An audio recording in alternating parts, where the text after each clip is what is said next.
The black BMW came to a sputtering halt on the side of Highway 67, steam rising from under its hood like smoke signals in the desert heat.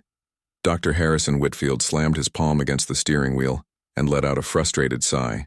Of all the times for his car to break down, it had to be now, when he was already running late for his lecture at the University of Chicago. Harrison stepped out of his car, his expensive Italian leather shoes crunching on the gravel. He pulled out his phone, hoping for a signal, but the screen showed nothing but empty bars. The irony wasn't lost on him. Here he was, a man who could solve the most complex mathematical equations in the world, completely helpless against a broken-down car in the middle of nowhere. A faded sign down the road caught his attention. Blue Moon Diner, best coffee in 3 counties. Harrison had no choice but to walk the quarter-mile to the small building that looked like it hadn't been updated since the 1970s. His perfectly pressed suit felt out of place as he pushed through the glass door, causing a small bell to jingle overhead. The diner was exactly what he expected from a small rural town. Red vinyl booths with tiers patched with duct tape, a checkerboard floor that had seen better days, and the smell of coffee that had been brewing a little too long. A few locals looked up from their meals, their curious eyes taking in his city clothes and obvious distress. "You look like you could use some help, honey," came a warm voice from behind the counter. Harrison turned to see a woman in her mid-30s with kind brown eyes and dark hair, pulled back in a simple ponytail. She wore a standard diner uniform, a light blue dress with Maria embroidered on the pocket. "My car broke down about a quarter-mile back," Harrison explained, trying to keep the irritation out of his voice. "I don't suppose there's a mechanic nearby." Maria Santos had been working at the Blue Moon Diner for 8 years, and she'd seen all types of travelers pass through their small town. But this man was different. Everything about him screamed expensive education and big city success, from his perfectly styled hair to the way he carried himself like he owned every room he entered. "Joe's garage is just down the street," Maria said, pouring him a cup of coffee without being asked. "But he's at lunch right now. Should be back in about an hour. You're welcome to wait here where it's cool." Harrison reluctantly slid into a booth near the window, checking his watch every few minutes. He had spent years building his reputation as one of the country's leading mathematicians. Students at Princeton waited months to get into his classes. Universities across the nation paid him hefty fees to give lectures. And now he was stuck in some forgotten town, waiting for a mechanic who was probably taking his sweet time with lunch. The bell jingled again, and a teenage boy walked in, his backpack slung over one shoulder. He had the same warm brown eyes as Maria, and Harrison quickly realized this must be her son. The boy slumped into a booth near the back and pulled out a notebook, his face scrunched up in frustration. "Trouble with homework again, Diego?" Maria asked, walking over with a glass of water. "It's this algebra stuff, Mom." "I just don't get it," the boy said, pushing the notebook toward her. "Mr. Peterson explained it in class, but it still doesn't make sense." Harrison watched as Maria sat down across from her son, studying the problem on the page. From his position across the diner, he could see it was a basic quadratic equation, simple stuff for someone of his caliber, but obviously challenging for a high school student in a small town with limited resources. "Okay, let's think about this differently," Maria said, grabbing a napkin and pen from her apron. "You know how you help me figure out how many tables we can fit in the dining room when we rearrange for big groups?" "Yeah," Diego nodded.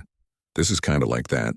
We're trying to find the best arrangement, but with numbers instead of tables," Maria continued, sketching out a simple diagram on the napkin. Harrison found himself leaning forward, curious despite himself. He watched as Maria worked through the problem using a method he'd never seen before. Instead of jumping straight into the quadratic formula like any textbook would teach, she was building up to the solution using visual representations and real-world analogies. "See, if we think of X as the number of items we're trying to find," Maria explained to Diego, "then we can work backwards from what we know to figure out what we don't know." Harrison frowned. The method was unconventional, completely outside standard mathematical teaching, but as he followed her logic, he realized she was actually arriving at the correct answer. However, there was something fundamentally wrong with her approach that bothered him. No, that's not right," Harrison said, standing up and walking over to their table. Both Maria and Diego looked up in surprise. "Excuse me?" Maria asked politely. "Your method," Harrison said, pointing at the napkin. "You're taking the long way around." There's a much more efficient formula for solving quadratic equations. You're just confusing the boy.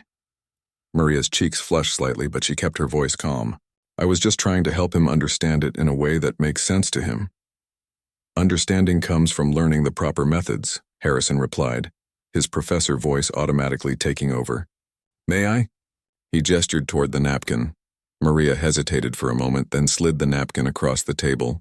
Harrison grabbed the pen and quickly wrote out the standard quadratic formula, explaining each step in the crisp, academic tone he used in his lectures. See? Much cleaner, much more precise, he said, finishing the problem in half the time it had taken Maria. This is why proper mathematical education is so important. Diego looked between his mother and the stranger, unsure of what to say. Other customers in the diner had started to notice the interaction, and Harrison could feel their eyes on him. Thank you, Maria said quietly, though Harrison caught something in her tone that he couldn't quite identify. I appreciate you taking the time to help. Of course, Harrison replied, already feeling pleased with himself for providing this small-town family with a taste of real mathematical knowledge. It's always important to learn the right way from the beginning. As he walked back to his booth, Harrison felt satisfied. He had just demonstrated the value of proper education to people who clearly needed it. It was exactly the kind of community service he should be doing more often, sharing his expertise with those less fortunate. He had no idea that he had just made the biggest mistake of his academic career. Harrison settled back into his booth with a renewed sense of purpose. The small interaction with Maria and her son had given him something to occupy his mind while waiting for the mechanic. He found himself studying Maria as she moved around the diner, refilling coffee cups and taking orders with the easy grace of someone who had been doing this job for years. There was something about her quiet acceptance of his correction that bothered him. Most people would have either argued back or thanked him profusely for his wisdom, but Maria had simply nodded and moved on, as if his intervention was neither particularly helpful nor particularly offensive. It was almost like she was humoring him. That thought irritated Harrison more than he cared to admit.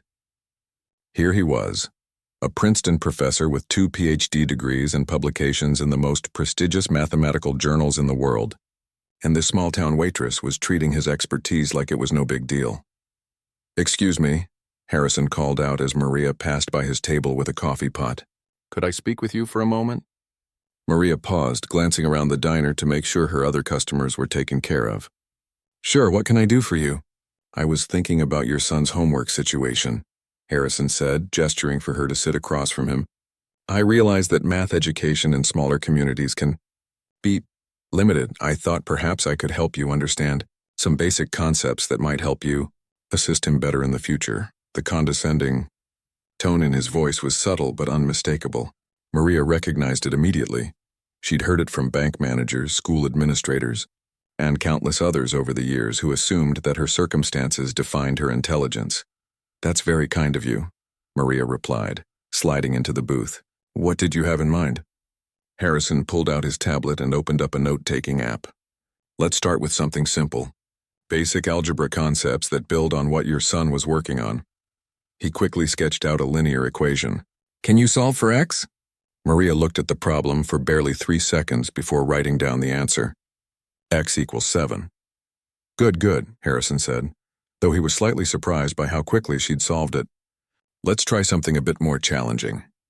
He wrote out a more complex algebraic equation with multiple variables.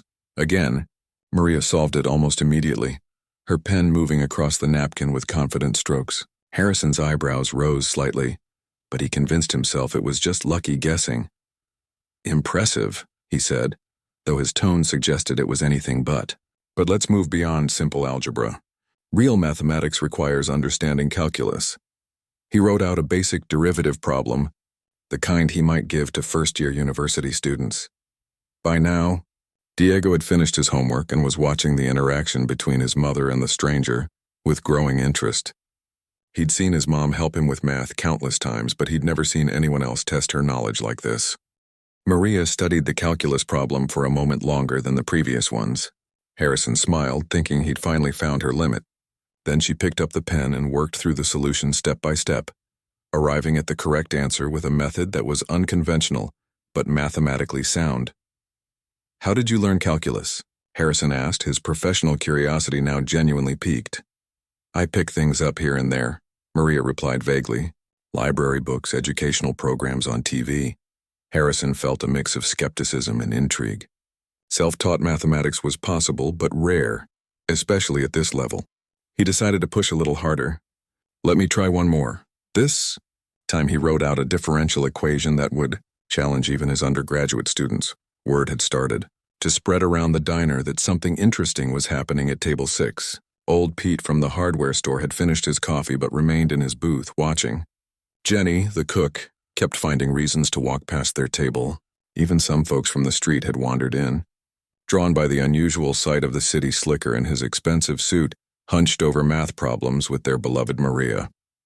"What's the professor doing to our Maria?" Pete whispered to his neighbor. "Testing her, looks like," came the reply. "Thinks he's smarter than everyone in town, probably." Diego moved closer to his mother's table, protective instincts kicking in. He didn't like the way this stranger was treating his mom, like she was some kind of experiment.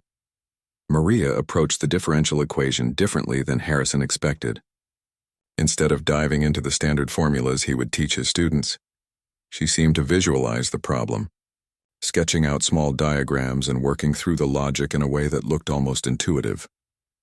Harrison watched her work with growing amazement. Not only was she solving these problems correctly, but her methods were elegant and creative. She was finding solutions using approaches he'd never seen before, routes that somehow seemed more direct than the traditional academic pathways. "Where exactly did you say you learned this?" Harrison asked, his voice losing some of its earlier condescension. "Just around," Maria replied, not looking up from her work. "When you're curious about how things work, you find ways to learn." "But this level of mathematics," Harrison pressed, "it typically requires years of formal study. Advanced degrees." Maria finally looked up at him, and for the first time since their conversation began, Harrison saw something sharp and intelligent in her eyes that made him feel distinctly uncomfortable. "Are you saying I couldn't have learned it on my own?" she asked quietly. "I'm not saying that." Harrison backtracked quickly, aware that the entire diner was now watching their exchange. "It's just unusual, that's all." "Lots of things are unusual," Maria replied. "Doesn't make them impossible." The tension in the room was palpable. Harrison realized he'd stumbled into something he wasn't prepared for. This wasn't the simple case of an uneducated rural woman he could easily impress with his superior knowledge. Maria was solving problems that would stump most people with college degrees, and she was doing it with a confidence that suggested this wasn't luck or guesswork. "Tell you what," Harrison said, his competitive academic instincts taking over. "Let me give you a really challenging problem, something that would typically be graduate-level mathematics." A murmur went through the crowd. Pete shook his head disapprovingly. "Leave her alone, mister. She's got work to do." But Maria held up a hand. "It's okay, Pete, I don't mind." Harrison pulled up a problem on his tablet that he'd recently used in a graduate seminar. It was a complex multivariable calculus problem that combined several advanced concepts. He was certain this would finally demonstrate the limits of Maria's self-taught knowledge. "This might take you a while," he said, sliding the tablet across the table. "Don't feel bad if you can't figure it out." Maria studied the problem for several long minutes while the diner held its collective breath. Harrison sat back with satisfaction, confident that he'd finally found something that would put this interaction back on familiar ground, with him in the position of the expert and her in the position of the student. He had no idea that he was about to be completely and utterly humbled. The silence in the Blue Moon Diner was deafening. Every customer, every staff member, even the cook who rarely left the kitchen, had gathered around table 6 to watch Maria work on the problem that Harrison was certain would finally put her in her place. The only sounds were the soft scratching of her pen on paper and the distant hum of the old air conditioning unit. Harrison sat back in his booth, arms crossed, wearing the satisfied expression of a professor who had just given an impossible exam question.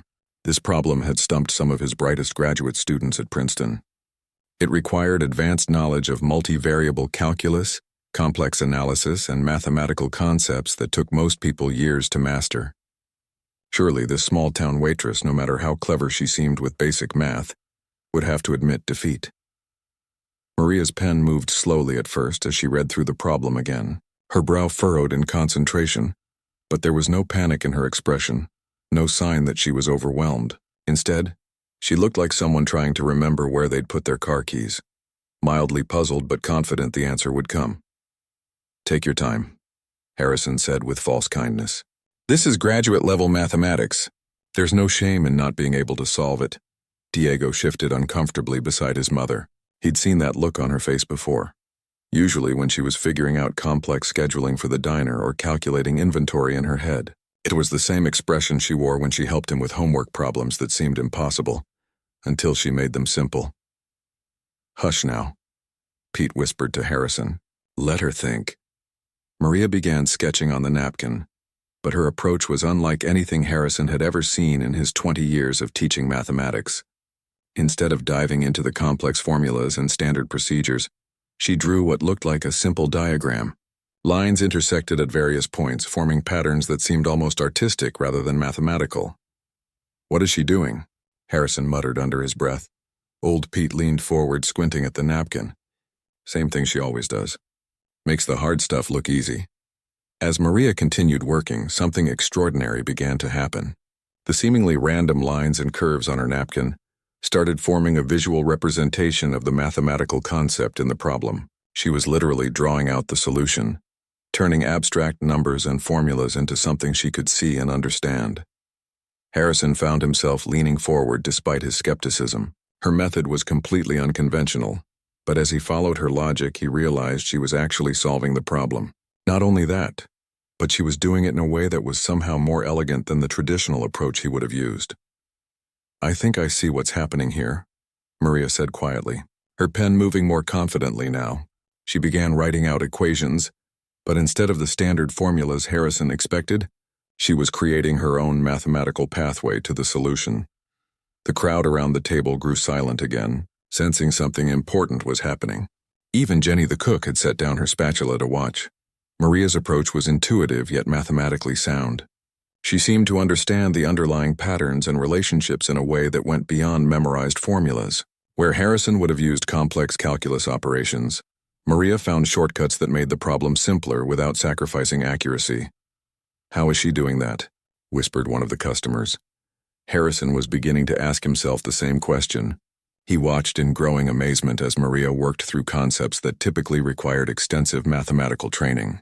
But more than that, she was doing it with a grace and understanding that suggested she wasn't just mechanically applying learned procedures. She was truly comprehending the mathematical relationships at a deep level.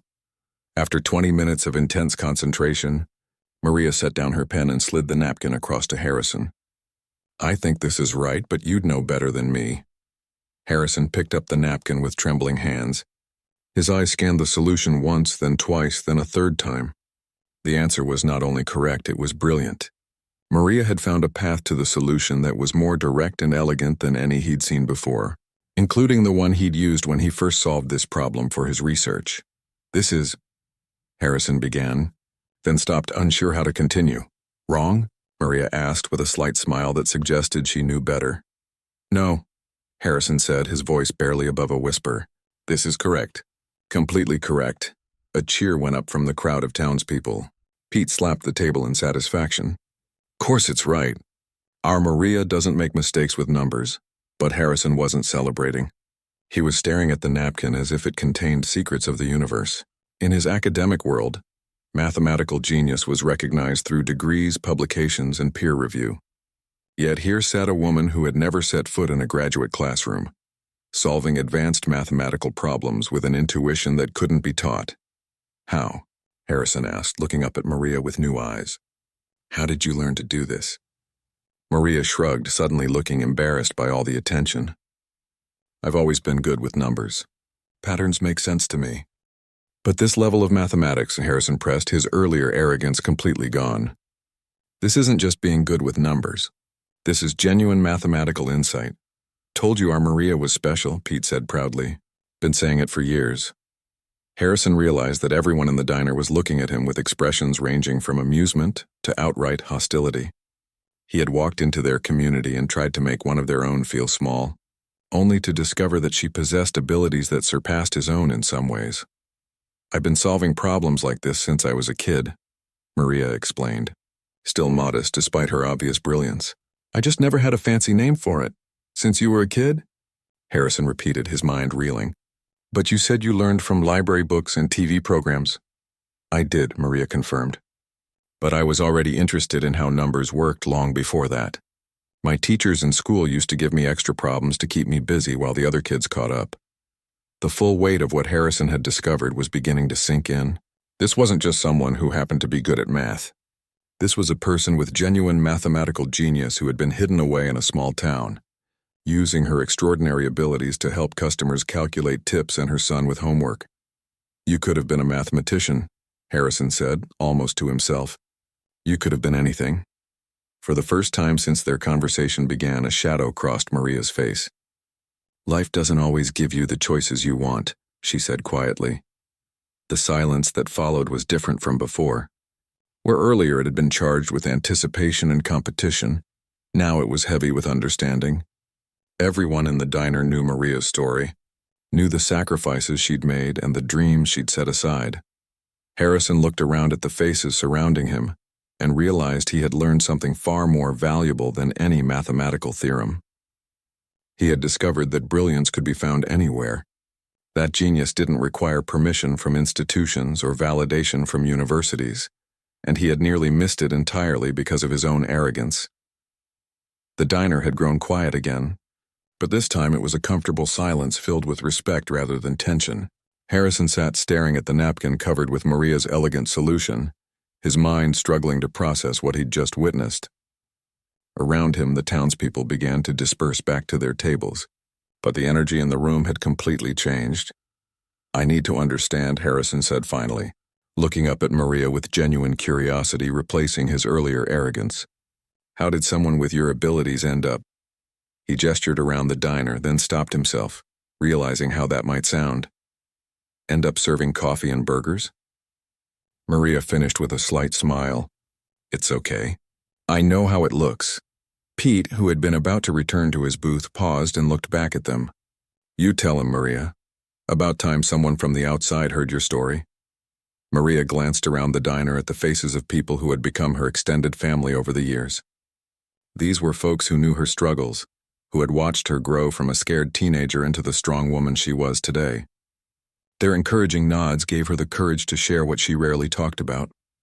"I wasn't always a waitress," Maria began, her voice soft but steady. "When I was little, maybe 7 or 8 years old, I used to drive my teachers crazy because I'd finish all my math work in the first 10 minutes of class." Diego looked up from where he'd been doodling in his notebook. He'd heard pieces of his mother's story over the years, but never the whole thing laid out like this. "My 3rd-grade teacher, Mrs. Rodriguez, she was the first one to really notice," Maria continued. "She started bringing me puzzles from home, math books meant for high school kids. I'd solve them during recess while the other kids played." Harrison leaned forward, completely absorbed. In his academic world, stories of childhood mathematical prodigies were common, but they usually led to prestigious schools and research positions, not small-town diners. "By the time I was in middle school, I was working on calculus problems," Maria said. "The school didn't really know what to do with me. We didn't have advanced programs or anything like that. My math teacher would just hand me college textbooks and let me work through them on my own." "What about your parents?" Harrison asked gently. "Did they understand what you could do?" Maria's expression grew distant. "My father was amazing. He worked construction, never finished high school himself, but he saw how much I loved numbers. He'd check out library books for me, drive me to the community college to sit in on classes even though I was only 14. She paused, her fingers tracing patterns on the table. "He used to say I was going to be the first Santos to go to a real university. Maybe become a professor or work for NASA or something. He had these big dreams for me." The emotion in her voice was unmistakable, and Harrison felt something twist in his chest. He was beginning to understand where this story was heading, and it wasn't anywhere good. "What happened?" he asked quietly. "Dad had a heart attack when I was 15, Maria said simply. "One day he was there making plans for my future, and the next day he was gone." Diego reached over and squeezed his mother's hand. He'd heard this part before, but it never got easier. "After Dad died, everything changed," Maria continued. Mom fell apart. She'd been a stay-at-home mom her whole life. Didn't know how to handle the bills or the mortgage or any of it. And she got sick, depression, anxiety. Some days she couldn't even get out of bed. Harrison found himself thinking about his own privileged upbringing. How his biggest worry at 15 had been which advanced math camp to attend that summer. "So I dropped out of school," Maria said matter-of-factly. "Got a job at the grocery store, then picked up evening shifts at a restaurant. Had to keep the house, take care of Mom, make sure there was food on the table." "But your education," Harrison protested. "Your gifts. Gifts don't pay rent," Maria replied with a sad smile. "And they don't buy medicine for a sick mother." Pete nodded grimly from his booth. "Saw it all happen. That girl worked 3 jobs some weeks, never complained once. I tried to keep learning on my own," Maria continued. "I'd go to the library after work, check out math and science books. Watched educational programs on TV when I got home, but it wasn't the same as having real teachers, real classes." Harrison was beginning to understand the full tragedy of what he was hearing. Here was someone with the kind of mathematical mind that appears maybe once in a generation, and circumstances had forced her to abandon her education just when she should have been heading to college. "For 20 years, I kept telling myself I'd go back to school someday," Maria said. "When Mom got better, when Diego was older, when we had more money saved up. But life kept happening, you know? Mom needed more care as she aged, then Diego came along, and there was always another bill, another crisis." "You never stopped using your abilities, though," Harrison observed, thinking about how effortlessly she'd solved his problems. "Oh no," Maria laughed, the first genuine laugh he'd heard from her all afternoon. "I use math every day. Figure out staff schedules that work for everyone, calculate inventory orders, help customers split bills. Jenny and I redesigned the whole kitchen layout last year to make it more efficient." Jenny, the cook, called out from behind the counter. "Saved us 2 hours of work every shift. Girl's got a brain like a computer." "I help people in town with their taxes," Maria continued. "Figure out the best payment plans for their debts. Help them understand their mortgage options." Mrs. Patterson down the street. She was about to lose her house until I helped her restructure her payments. Harrison was amazed. "You've been doing financial consulting without even realizing it." "I never thought of it that way," Maria admitted. "I just saw people who needed help with numbers, and I was good with numbers, so—" "But you never felt like your knowledge was valued?" Harrison asked. Maria's expression grew thoughtful. "How could it be? I never graduated high school. Never got a degree. Never had any official training. When I try to help Diego's teachers understand a better way to explain something, they look at me like I'm just an interfering parent who doesn't know what she's talking about." The weight of her words hit Harrison like a physical blow. Here was someone whose mathematical intuition surpassed many of his graduate students. Yet she'd been made to feel like her knowledge was worthless because it didn't come with the right certificates. "When the bank manager talks down to me because I'm asking questions about interest rates. When Diego's guidance counselor assumes I can't help with his college planning. When people see the diner uniform and think they know everything about what I'm capable of." Maria trailed off. "They have no idea," Harrison said softly. "No, they don't," Maria agreed. "And honestly, until today I was starting to wonder if maybe they were right. Maybe what I know isn't real mathematics. Maybe it's just tricks and shortcuts that don't actually matter." Harrison felt ashamed of every assumption he'd made about intelligence, education, and worth. He'd spent his career in ivory towers, surrounded by people who'd had every advantage, every opportunity. He'd never stopped to consider how many brilliant minds might be out there, unrecognized and unvalued because they didn't fit the traditional mold. "Your knowledge is real," he said firmly. "Your abilities are extraordinary, and the fact that you developed them under these circumstances makes them even more remarkable." For the first time since their conversation began, Maria looked genuinely surprised by something he'd said. Harrison sat in stunned silence for several minutes after Maria finished her story. The napkin with her brilliant solution lay between them, but now it represented so much more than just mathematical ability. It was proof of a mind that had continued to grow and learn despite every obstacle life had thrown at it. "I owe you an apology," Harrison said finally, his voice heavy with emotion. "Actually, I owe everyone in this room an apology." Maria looked surprised. "You don't need to." "Yes, I do," Harrison interrupted gently. "I walked in here today thinking I was better than all of you because of my degrees and my position. I treated you like you were lucky to receive my wisdom. when the truth is I'm the one who's been lucky. I've had every advantage handed to me, and I use those advantages to look down on people instead of lifting them up. The diner had grown quiet again, but this time everyone was listening intently. It wasn't often they heard someone like Harrison admit he'd been wrong. You have a gift that universities would kill for, Harrison continued, looking directly at Maria. And I almost missed it entirely because I was too arrogant to see past my own assumptions. It's okay, Maria said softly. You weren't wrong about the education part. I do wish I'd had the chance to learn properly. Who says you still can't? Harrison asked, an idea beginning to form in his mind. Maria laughed, but there was no humor in it. I'm 35 years old with a teenage son and no high school diploma. I work 60 hours a week just to make ends meet. I think that ship has sailed. What if it hasn't? Harrison pressed. What if there was a way? Before Maria could respond, Pete stood up from his booth and walked over to their table. Professor, if you're thinking what I think you're thinking, you should know that people have tried to help Maria before. She's too proud to accept charity. This wouldn't be charity, Harrison said quickly. This would be recognition of talent. There are programs, scholarships specifically designed for people with exceptional abilities who didn't follow traditional paths. Maria shook her head.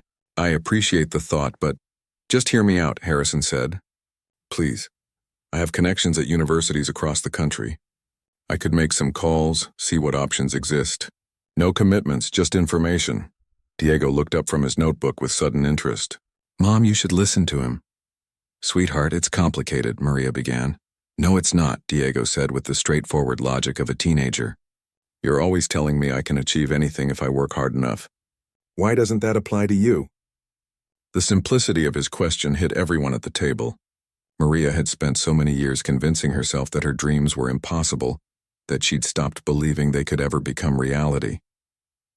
I'll make you a deal, Harrison said. Let me make a few phone calls tonight. If nothing comes of it, we never talk about this again. But if there are opportunities out there, real opportunities that could work with your situation, will you at least consider them? Maria looked around the diner at the faces of people who had become her family. They were all nodding encouragingly, their expressions hopeful. All right, she said finally. I guess it can't hurt to ask. That evening, Harrison checked into the town's small motel and spent hours on the phone. He called colleagues, department heads, and admissions officers at universities across the country. He described Maria's abilities without revealing her personal details, explaining that he'd discovered someone with extraordinary mathematical intuition who needed a non-traditional path back to education. The responses were more positive than he'd dared hope. Several universities had programs specifically designed for adult learners with exceptional abilities. There were scholarships for single parents, grants for people returning to education, and even some schools that would consider waiving traditional admission requirements based on demonstrated ability rather than formal credentials. The next morning, Harrison returned to the Blue Moon Diner with a folder full of information and a heart full of hope. Maria was working the breakfast shift, moving efficiently between tables with the same grace he'd observed the day before. Do you have a few minutes? He asked when she approached his table with coffee. Jenny, can you cover my section for a bit? Maria called to the kitchen. She slid into the booth across from Harrison, trying to read his expression. I have good news, Harrison said, opening his folder. Really good news. Over the next hour, he walked Maria through the various options he'd discovered. There was a community college 2 towns over that offered evening and weekend classes for working adults. They had a bridge program that could help her earn her high school equivalency while taking college-level math courses. But the really exciting opportunity, Harrison said, pulling out a particular set of papers, is at State University. They have a program called Pathways to Excellence specifically for people with demonstrated exceptional abilities in their field. The head of their math department is a friend of mine. When I described your abilities without giving your name, she was fascinated. Maria stared at the papers. What would something like this cost? That's the beautiful part, Harrison said excitedly. The program comes with a full scholarship for qualifying students. They even provide childcare assistance and a living stipend for people who need it. You're serious? Maria asked, her voice barely above a whisper. Completely serious. Dr. Williams, that's the department head, wants to meet with you. She said if your abilities are what I described, they'd be honored to have you in their program. Maria's hands trembled slightly as she held the papers. I don't know what to say. Say you'll think about it, Harrison encouraged. This isn't just about you anymore. Think about Diego. Think about all the people you could help with the right education and credentials behind your abilities. Over the next few weeks, Harrison made several trips back to the small town. He helped Maria prepare for her meeting with Dr. Williams, working with her to document her self-taught knowledge and create a portfolio of her problem-solving abilities. The day of Maria's university visit arrived with nervous excitement throughout the diner. The entire town seemed to be holding its breath, waiting to hear how their hidden genius would be received by the academic world. Dr. Williams was everything Harrison had promised, a brilliant mathematician who was more interested in ability than credentials. She spent 3 hours with Maria, presenting increasingly complex problems and growing more amazed by the minute. Your approaches are absolutely unique, Dr. Williams told Maria at the end of their meeting. You've developed intuitive methods for solving problems that our graduate students struggle with. We would be thrilled to help you formalize this knowledge and see where it takes you. Maria was accepted into the program that same day. 6 months later, Harrison received an email with a photo attached. It showed Maria in a cap and gown, holding her high school equivalency certificate, surrounded by her new classmates and professors. Diego stood beside her, beaming with pride. At the bottom, she'd written, "Thank you for seeing what I couldn't see in myself." Harrison had the photo printed and framed. It sat on his desk at Princeton as a daily reminder that brilliance comes in many forms, and that the most important thing any educator can do is recognize potential wherever it exists. Maria went on to excel in her studies, earning her bachelor's degree in just 2 years thanks to her exceptional abilities and advanced placement. She became a teaching assistant, helping other non-traditional students navigate their own paths back to education.